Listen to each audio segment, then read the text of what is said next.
Hey ladies, calling all entrepreneur women, creatives, visionaries, and builders. This is your host, Holly Wright, and welcome to the Her Podcast. Hey ladies, thanks again for listening to the Her Podcast. Each week we have a new guest speaker who are entrepreneur women, and this week I'm excited to introduce you to Miss Bentley Rae. She is originally from LA. She's involved in a lot of things: print, film, TV, music, weddings, live events, you name it. So Miss Bentley, welcome to the podcast. Thank you. It's a pleasure to be here. I'm excited to have you, and here in Vegas too, because you are from LA. So you came into Vegas this weekend, and just honored to have you in the studio today and kind of hear your story and how you got inspired and started with all the things. Why don't you tell us a little bit about kind of who you are and what you do? Yes, so I am a makeup artist, professional makeup artist for over 10 years. Okay. And I started in the beauty industry because I found a love for makeup and making others feel beautiful in their own skin. Love that. And really transforming and like enhancing somebody, not changing them, but I noticed how it made someone feel more confident, and I noticed I also had a gift, so I wanted to share that. That's why I got into makeup artistry.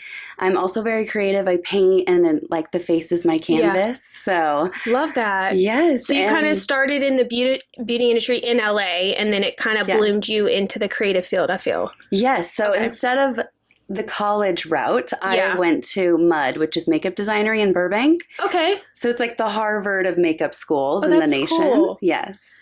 And I learned everything from beauty, hair, character, special effects, down to going like to the lab and making my own special effects, applying them. Okay.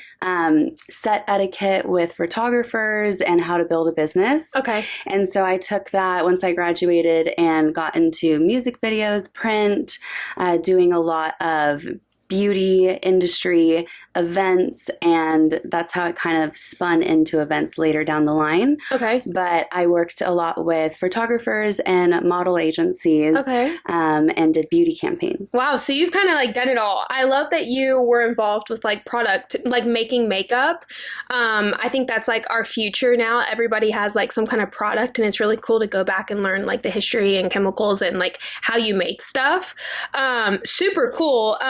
So you've spent over 10 years in the beauty industry. What first inspired you to become a makeup artist, and what kept your passion?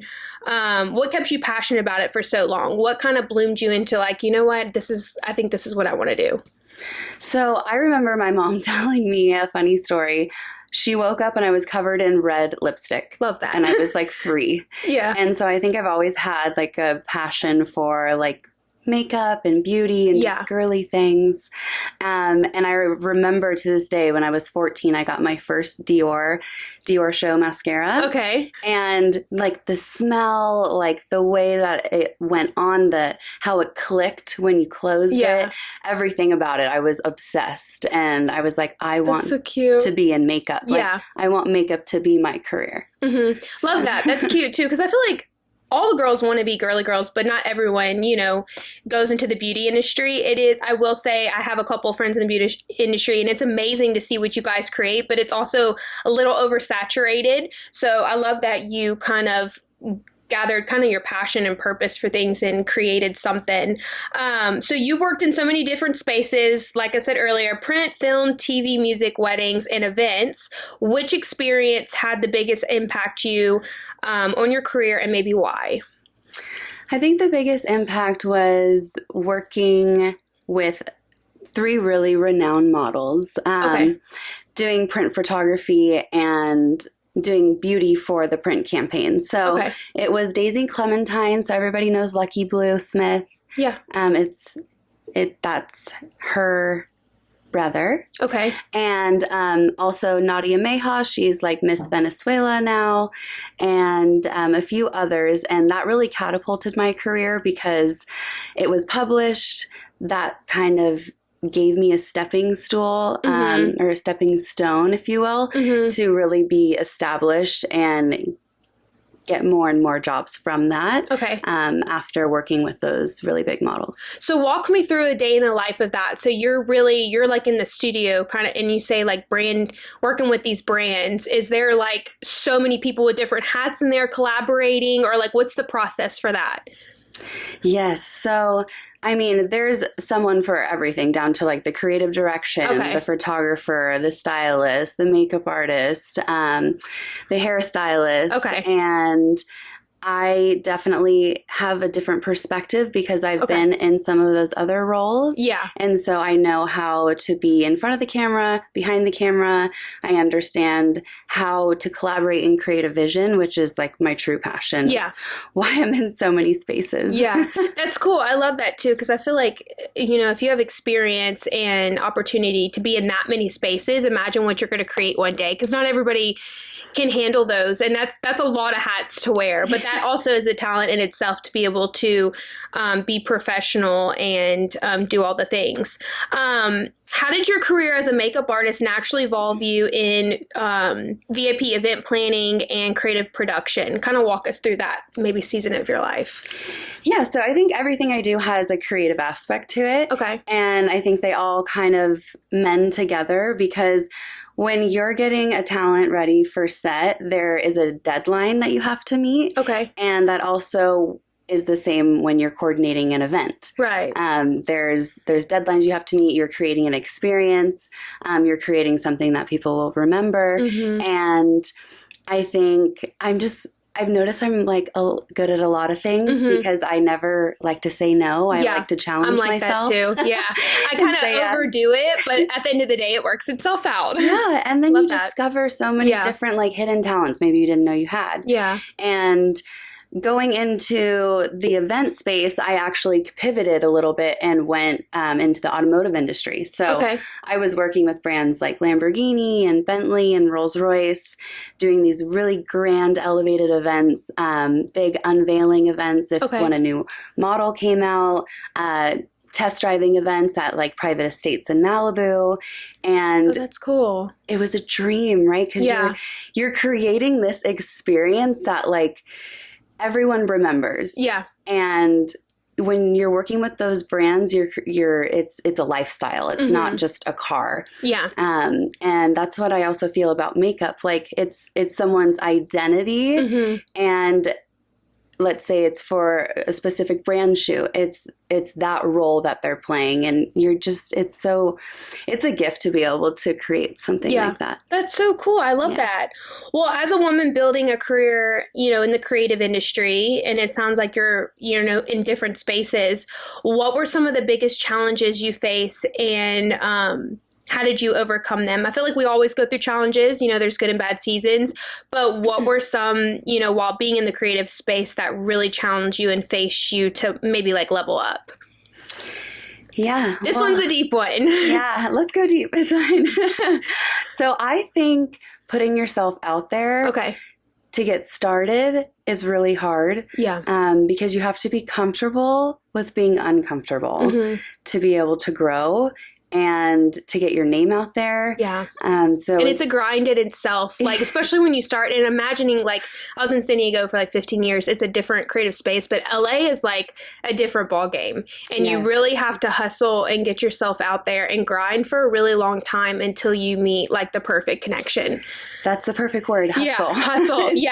I have a friend who is a model in LA, and she's been a beautiful girl. She's been modeling for like years, but she's similar to you, like her hands in all these different campaigns, different modeling shoots, from food to beverages to clothes. And it's kind of like you really have to grind. But I feel like those are going to be the most successful entrepreneurs too, is just not giving up. And like, I love that you said that earlier. It's just not saying no to things. Yeah. Because you never know what you're going to follow into.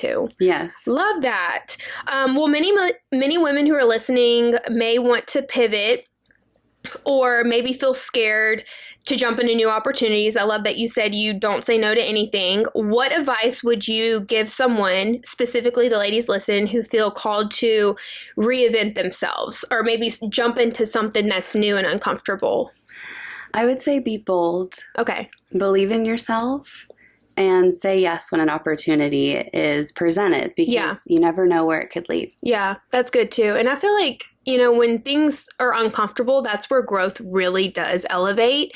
And sometimes you just have to fake it till you make it. Like there's been opportunities or seasons or just events that I've been pushed into, and I'm like, okay, this is bigger than myself, or I don't know if I could do this. And it's crazy too. It's like those opportunities end up becoming like the biggest part of my purpose. Like years ago, I hated speaking in front of people, and I was good at it. I just didn't want to do it. And then I got pushed to be a guest speaker on a podcast, and then became a podcast co-host, and then it grew and grew. And I'm like, it's cool now today. I'm like, okay, this is what I do. Every week I speak to women and have a podcast, but you would never know if I wouldn't have said, yes to an opportunity that made me so uncomfortable. Yeah. Like I wouldn't be here today. So I love that.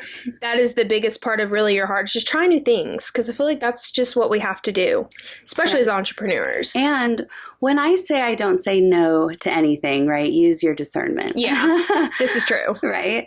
But also I feel like a lot of self-doubt and worry, fear gets in the way.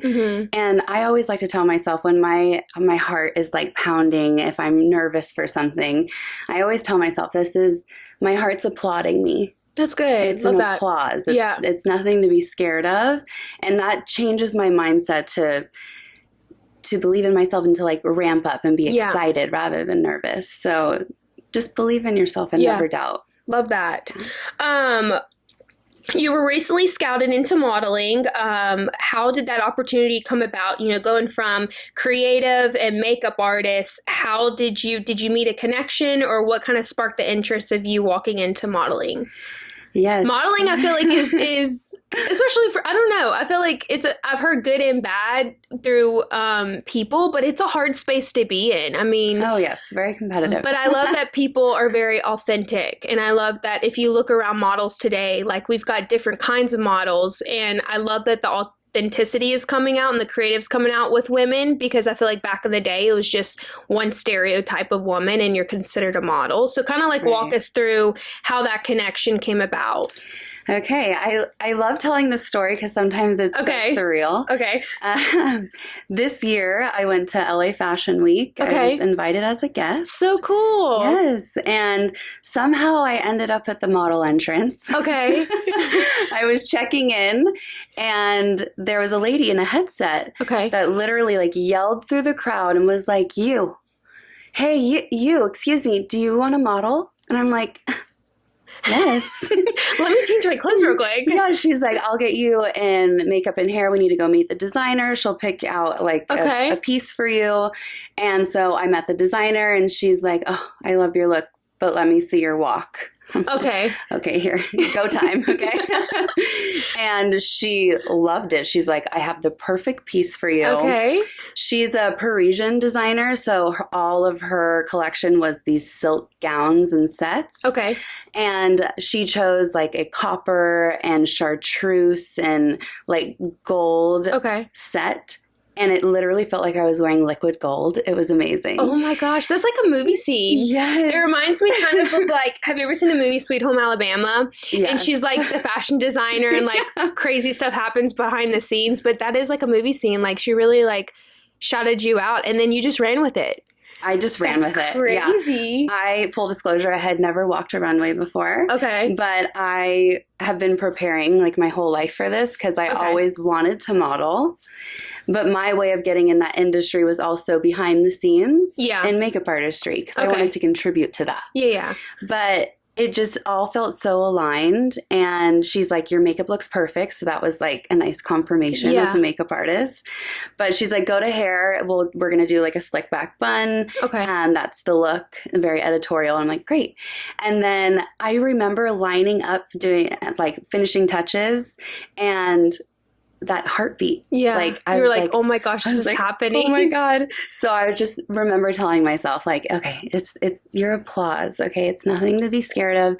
You said yes, you're here. Like there's no backing down at this point. At this point, girl, you're just going to have to walk.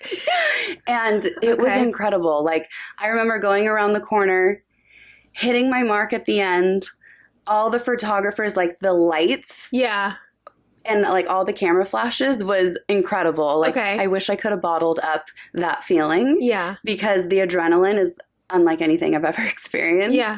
And I remember hitting my mark and just getting like incredible photos and footage from it.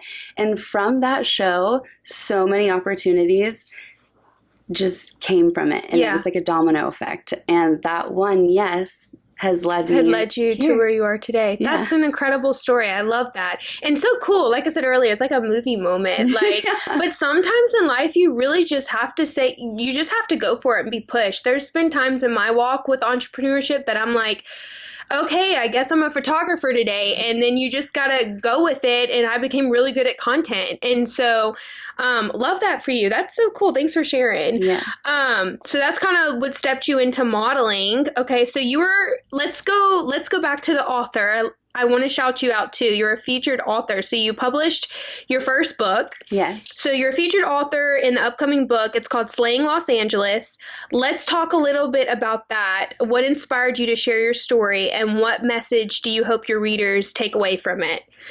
Yes. So like you said, it was like a movie moment. Okay. It still feels surreal. Yeah. And I wanted to share that story, not just about becoming a model. Yeah. Not just about being scouted. It's more than that. It's about stepping into the spotlight after being behind the scenes for so long. Yeah. And having like an interesting perspective as like a makeup artist, an event planner, also doing creative direction and like production, and finally making a full circle to where I feel like I truly belong. Yeah. And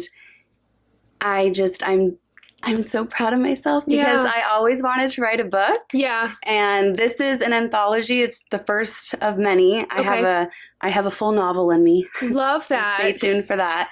But the message I wanted to share was to be bold, to say yes to more, because you never know when the next yes might just change your life. Love that. Yeah. That's so cool too, because I feel like that's been a passion of mine too, is to write a book based off like my story. But I love that you took something that was just more of experience. You're like, you know what, I'm going to share this with other people, because I feel like a lot of girls need to hear that. Like, it's one thing to say be bold, but it's another thing to actually like put in the work and put in the work to become confident and bold and to step into something. So give us a little feedback about the book. When did you publish? Is this like recent? Did you publish it this past like year or two, or what was the process of writing that book? So it came out June of 2026. Oh, so it's new. Yes. Love that. Yes. Okay. So it just launched. Okay. It's on Amazon. Okay. And it was a really great process. I worked with publishing, the editors, and I've always really been into writing and literature. I think words are so important, the way we use them. And to me, it was just a really almost therapeutic to be able to write about this story and share, because you know, you see all these beautiful women and how they've gotten to where they're at, but like the shadow work they've had to do, the personal reflection they've had to do, that I've done, it's led me here. And it's like all about the preparation and the hard work that pays off.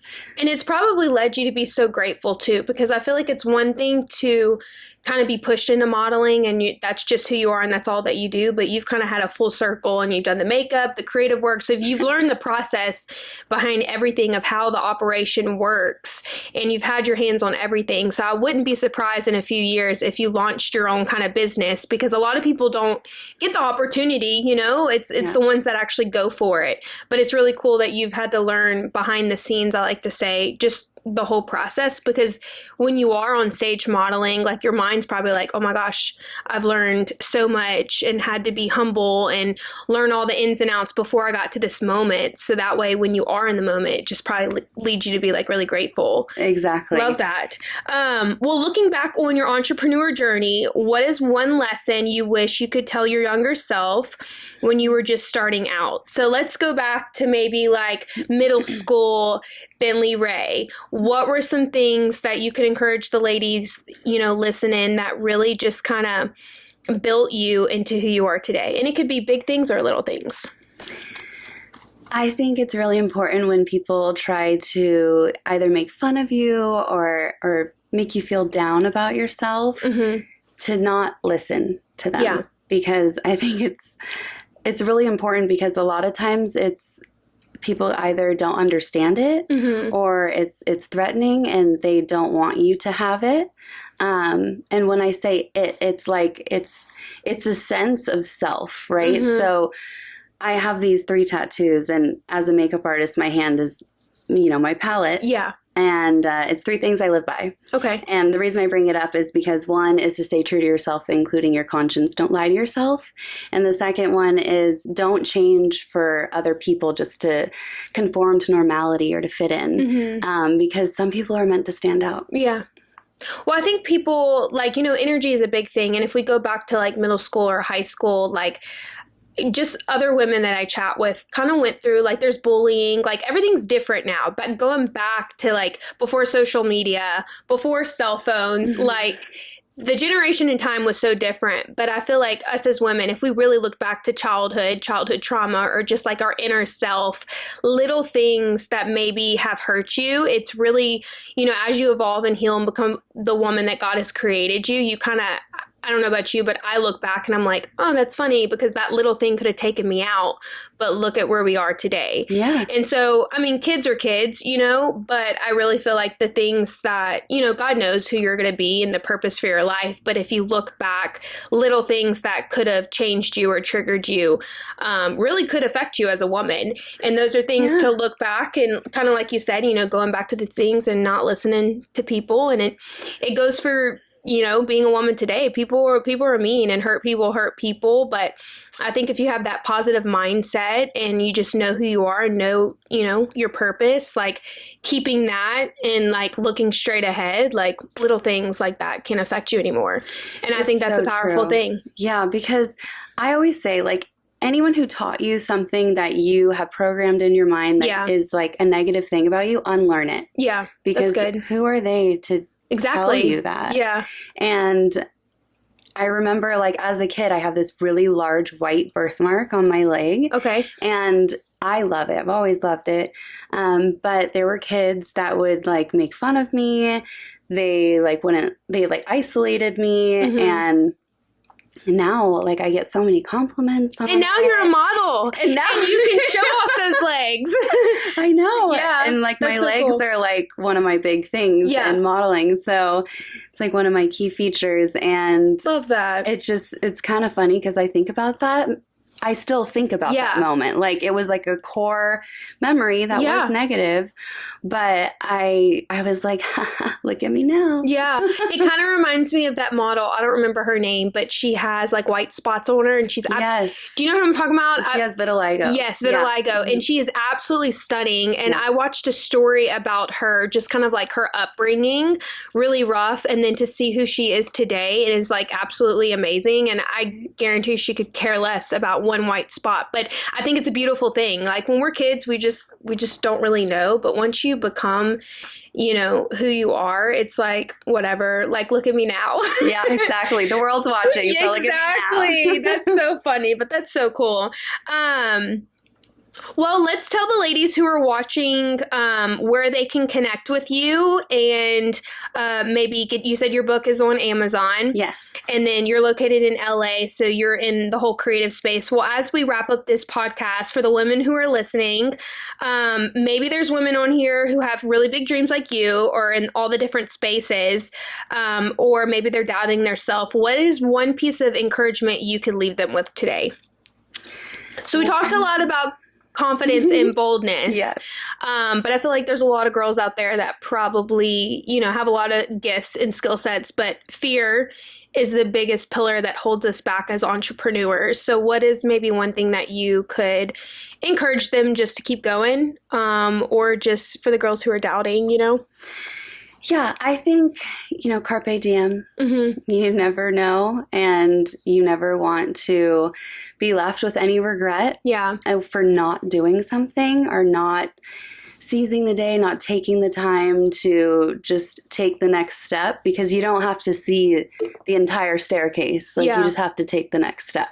And I think the key to life is truly self-love. And if you learn to really love yourself And that means don't abandon yourself for other people. Don't try to conform to normality. Don't try to change yourself. Be truly authentic and love yourself, and everything that you want will come to you. Love that. That's so powerful. Yeah. And I think, going back to that too, it's one thing it's a lot of work you really have to put in to love yourself, depending on how you're raised or how you grew up or what you were taught. But I think there's something so powerful to be so confident, and you're like, okay, you know what, this is who I am. These are my gifts. This is what I look like. I'm gonna walk in confidence and actually truly like love the inner core of yourself, and that stuff, like, that really does shine. And I feel like your energy is so radiant and different when you can walk in a room and you're just like, you know what, I love myself, and people read off that. Yes. So I feel like a lot of opportunities will come for you ladies if you could just have that mindset, to keep going, to be bold, to be encouraged, and just believe in yourself. I mean, at the end of the day, that's all that really matters, and that's what's going to make you a successful entrepreneur. Well, ladies, thank you for listening, and Bentley Rae, thank you for being here all the way from LA, back in Vegas, to be on the podcast. Thank you. For the ladies who are listening, make sure to connect with her. She'll be on YouTube, Instagram, and then make sure to go check out her book. It is on Amazon. It is called Slaying Los Angeles, and what an inspiration you are, and super proud of you just for saying yes and doing all the things. It takes a lot of courage to do that, but you're doing it, and just excited to see what you create in the future. So honored to have you on, and thanks for being here. Likewise. Thanks for having me.